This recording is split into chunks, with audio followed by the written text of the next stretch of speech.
Modern civilization is deeply intertwined with digital technology, from smartphones to AI, raising questions about how tech influences our values.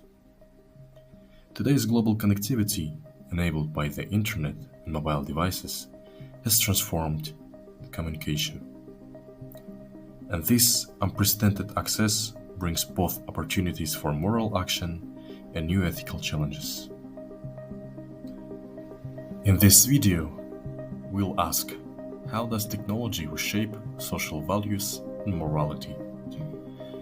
We've all clicked agree. We've all scrolled past an argument. We've all felt that phantom buzz in our pocket.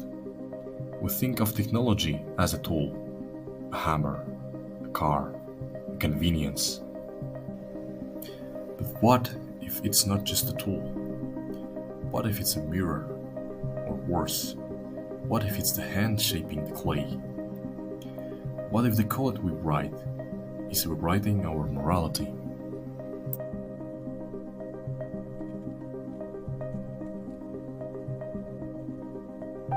Marshall McLuhan's "The medium is a message" is one of the most powerful ideas of the 20th century.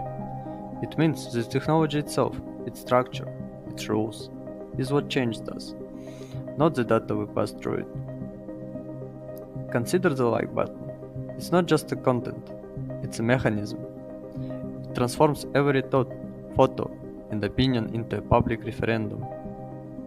It's a technology that quantifies social approval 24 hours a day. A book is a private conversation between you and the author. Your thoughts about it are your own, uncounted, unjudged, and unoptimized, until you choose to speak. This is a profound ethical shift. Morality may be moving from an internal state, what do I believe is right, to a performative one, what will my network approve of? McLuhan's point stands: the tool shapes the user. So when our primary tool is a public validation machine, what happens to private conscience? So just like that, we step into a city of light, a vast kingdom of glass towers and glowing screens. The streets hum with invisible code, the data flows like a river beneath your feet. The air tastes electric, artificial, it's somehow alive. Here the rules are not kings, but algorithms, silent oracles that decide who rises and who falls. Suppose a man once stood before a banker, his future weighed by a human gaze. Flawed, yes, but personal. Now he stands before a screen of his phone. No eyes, no voice, no human interaction at all, just a decision, a message, alone denied. The philosopher Hannah Arendt once warned us thoughtlessness, the quiet danger of ordinary people following systems without a single question. Evil, she said, doesn't always wear a monstrous face. Sometimes it's a calm face of obedience. And today our systems obey perfectly. They never sleep, they never doubt, but they also never think. Trained on our ghost of our past mistake. They amplify them, automate them, immortalize them. So who carries the blame in this digital realm? We might think. The developer who built it and deployed it, or the machine that simply did as it was told. In this shining empire of automation, responsibility fractures, scattered across so many hands and that no one feels its weight. Simply saying, when everyone is a little bit responsible, no one is.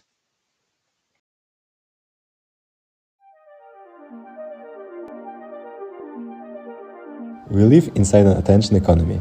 Our focus is a resource being mined, and every notification, every infinite scroll is a bid for a piece of it. The result? A sense of mental fragmentation.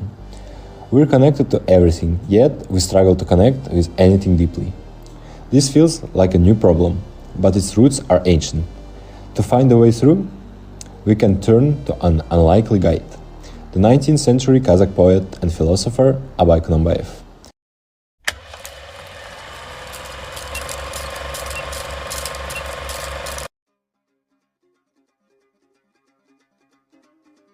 In his book of words, Abai pursued a single profound question. What's the architecture of a full human life? He called this ideal the Tolk Adam, the complete human. For Abai, this wasn't about accumulation, but integration.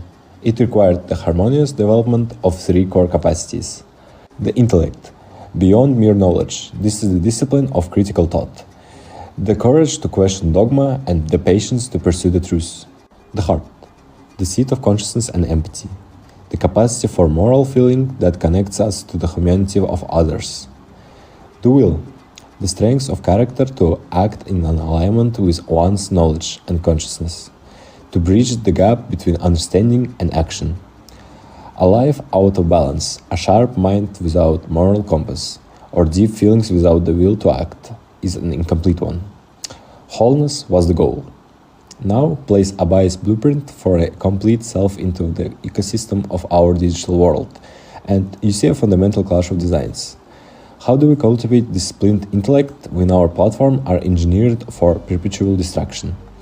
Deep thought requires sustained focus, but the market rewards our clicks, not our comprehension. The architecture is one of interruption, not contemplation. How do we nurture a compassionate heart in a landscape optimized for outrage? Empathy requires nuance and time, but the algorithm learns that conflict drives engagement.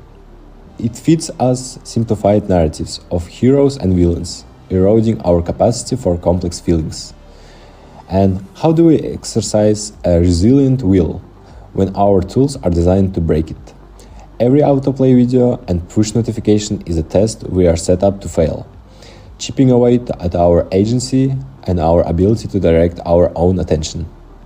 Abai's philosophy doesn't offer a simple fix. Instead, it offers a lens. It reframes our digital anxiety not as a personal failing, but as a philosophical crisis. The question is no longer just how we use our technology, but what are we becoming as we use it?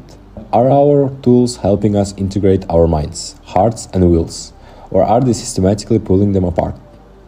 This forces a more conscious relationship with our devices. It's about choosing moments of depth over a constant stream of distraction. It's about creating our feeds to nurture understanding, not just reaction. It's about asserting our will to be more just a data point. The quest for the complete human is an ancient one, but in our fragmented age, it might be more urgent than ever. Technology is not a real tool. It is the environment we live in. It shapes our perception, like McLuhan said. It creates new ways to be thoughtless as aren't warned. And it challenges timeless quests for wisdom, like the one described by Abai. The technology is not a problem. The problem is unthinking acceptance. The problem is forgetting to ask what it's doing to us. The question then is not, is this new technology good or bad? The question is, does this technology help us become the kind of human we want to be?